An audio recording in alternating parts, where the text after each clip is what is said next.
I think there have definitely been some guys that have skyrocketed their stock with just 13 days left. So I think you and I will go back and forth here. But I think for me, Melquan Stovall is a guy that has definitely boosted his stock. And I think when there was in spring, when he had transferred, or the announcement was made that he was going to transfer to Arizona State, and we'd seen just how many different wide receivers had really been added to Arizona State's roster. Xavier Guillory, Gio was coming back, Jake Smith.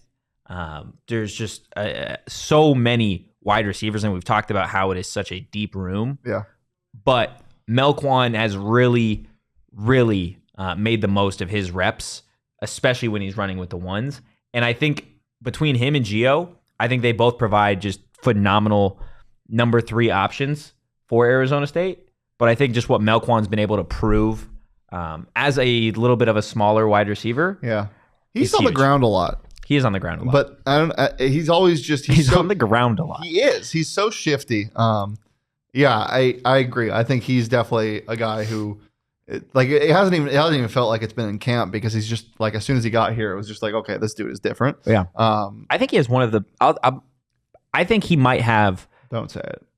He might have one of the best hands. Okay. I thought you were going to say names. I was like, it's good. No, he quite literally has he's top 2, top 3 on the team in terms of hands.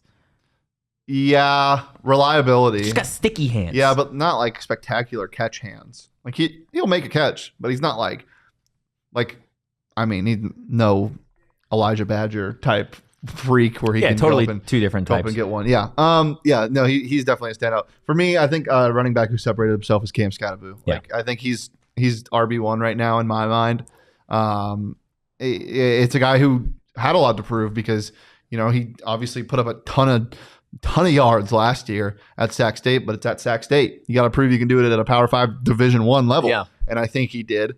And I wouldn't be shocked if he gets the first carry of the year, and many more after that. So he's a guy who stood up for me in the pass catching game too. The dude is way shiftier than he has the right to be. Yeah. He's not built like he should be, and he's all the tools. All the tools. He's like a running back you build on Madden, where you're like, yeah, I'm gonna make him a bowling ball type, but he's also going to be able to. He has a 99 elusiveness. Yeah, he's Mike Tolbert mixed with Danny Woodhead. Whoa, I don't want to get that out of my head. I don't like that at all. I think one of the more impressive things about Scat too is the fact that he's doing this in a pretty deep running back room with guys that have really come from all over. You've got a guy in Tevin White who I think a lot of people figured he was going to start to get more carries. He's one of the fastest backs on the team. To Carlos Brooks, obviously having a big role over at Cal last season. And then a guy like Javen Jacobs, who's made the way over from wide receiver to running back, and yet Scat's the one to be the guy. I can't wait for a split back formation in shotgun, and having Javen and Cam or somebody else, seeing whenever I think of a Kenny offense or a Kenny play, it's just scram, go, run. It's fun. Yeah, and I mean a handoff that you have to keep honest with Scattaboo, and then whoever the starter is pulls it, and all of a sudden Javen Jacobs is running right at a linebacker. Linebacker's like, oh my god, yeah. He's like, oh. That man is a wide receiver out of the backfield. Javen? Yeah. Javen's that's what I mean. It's terrifying. No, absolutely. I'm going to go ahead and move to the defensive side of the ball for my next one. Xavier Alford, a guy who we're still waiting to see if his NCAA waiver goes through and he gets to play this season in an Arizona State uniform. But regardless, the camp that he has had, and I think this is really a testament to the work that he's put in the summer. He looks much bigger. He looks like a prototypical NFL safety the way that he is built. I think I've said this on the show before, but he reminds me so much of Quandre Diggs. Yeah. He's just he could play center field. He can play that run game, but he's also just flying. Anytime you see a blur, you're like, oh, I know that's two. That's two. That's number two. Yeah. I hope he can play, because he would be such a big piece to this defense. Such a big piece specifically in run defense, too, because we know how bad of a run defending team this was last year. No. Yeah, they were Come bad. on. Yeah, look, they're still running for 400 yards on Donnie's defense right now. Oh, no. Yeah. The shift lead from McDonald's at Eastern Michigan has just gone for his 6th touchdown. God. Shit. Damn it, Donnie. But yeah, no, Xavier Stop Alford. putting salt on fruits, Donnie. Definitely He's going to be a problem for offenses this season if he gets a chance to play. And I've been really, really impressed with what he's been able to do and stand out in a secondary that has really a lot of talented pieces, and like Jordan Clark and Ro Torrance and Chris Edmonds. Xavier Alford's been the one to really stand out for me. Yeah, my next guy's in the secondary as well. I think he's probably stood out the most and made the biggest leap in camp. It's Ed Woods, and not just because of his arm. He is that number 2 corner. He's going to be opposite of Ro Torrance, I think, against Southern Utah here in 2 weeks. Like he's just separated himself. And I mean, every play where you're like, damn, who was that? It's Ed Woods. And he, you see the build, you see the length. He's rangy, he's skinny, he's built like a corner, a Division I corner, but he just is so instinctive out there.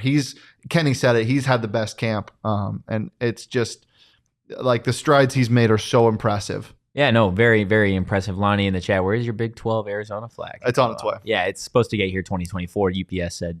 So it's been delayed a little bit. Yeah, just a little bit. George Kleofkoff is supply chain issues. Yeah, George is walking it over. He's sewing it and walking it. Yeah, so obviously what happens with that flag? Keeping it on the defensive side of the ball, Will Shaffer. Will Shaffer, I think for me, has been a real interesting prospect just to watch from the tail end of last season through the spring to now. Obviously, the Arizona State defense was supposed to have a guy in Juju Mitchell that was transferring over and was probably going to start opposite Trey Brown this season in the heart of that Arizona State defense, but obviously Juju getting dismissed from the team. Will Shaffer has stepped up in this defense.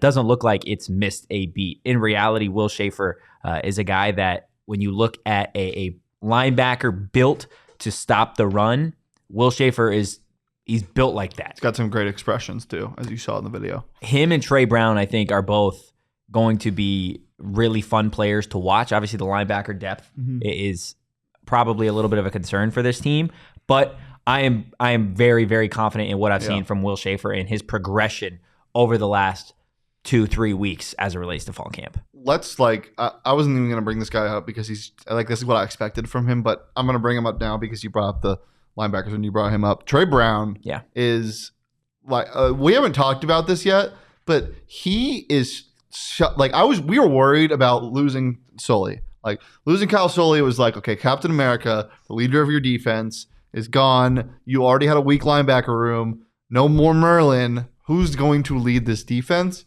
And it's going to be Trey Brown. He is so vocal out there on the field. He is so smart. He is so middle linebacker. Like you just know, middle linebackers have to be the smartest guys on the defense, basically, because they are communicating, they are relaying plays, they are calling everything out, they are making adjustments, they are the heart and soul and center of the defense. You have to be able to talk, and he embodies that.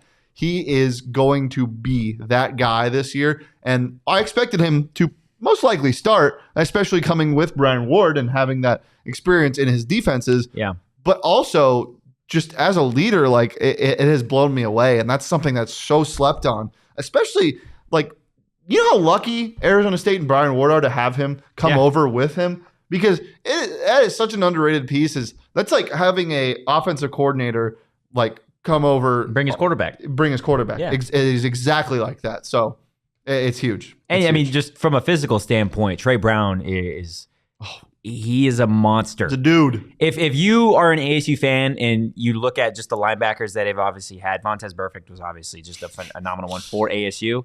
His NFL career is what it is. Terrell Suggs, obviously. But guys that stick out to me was the 1-2 punch of DJ Calhoun and Christian Sam. Just a few years ago. They were really dominant guys. And I will say Trey Brown. Linebacker? Trey Brown reminds me of Christian Sam. And you look at the size comparison, both are 6'2". When they were at ASU, Travion Brown at 245, Christian Sam was a light 237. Trey Brown is built to be a linebacker, and not a lot of defenses can say that they've got a guy, a true quarterback in the center of their defense like Trey Brown. Yeah. So the last real big standout for me is honestly Bryce Pierre. This is a tight end room that has Jalen Conyers, Messiah Swinson, and then Bryce Pierre. Obviously, a lot of people, I think, going into the fall and even the spring really viewed him as the 3. But Bryce Pierre is a physical specimen in and of himself, and he has made the most of every single rep this fall, starting from the very first practice. And one thing that I think he does better than any of the tight ends on the roster is block.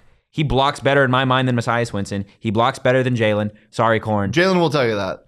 But he's just, not only does he do that, but when the ball's thrown to him, this is a guy that's like 6'6". He's gonna go up and get it. He presents so like such a mismatch for defenders. And again, I think Bryce Pierre is gonna be a guy that we're coming like week 3, week 4, and you're like, damn, like number 13 finds his way on the field. I think week 1. I think we see him week 1, and we see him make a difference week 1. Yeah. He's 2 for me. He's tied in at 2 for me. I think he is. He was awesome at Camp T. He's been awesome these last couple of weeks. He's had to step up, and he's physical specimen that he put on a lot of weight too this offseason. He looks good. And I think he's going to get a lot of playing time. Plus 13 is such a great tight end number. It is. If you're not going to wear like an 80 something, you got to wear 13. He looks like a wide receiver. Yeah, he does. He looks like Megatron out there. Yeah. When he's just size. I'm not going to give you that much credit, Bryce. Sorry. You're not Calvin Johnson. Yeah, not yet. We'll see. There you go. Not yet.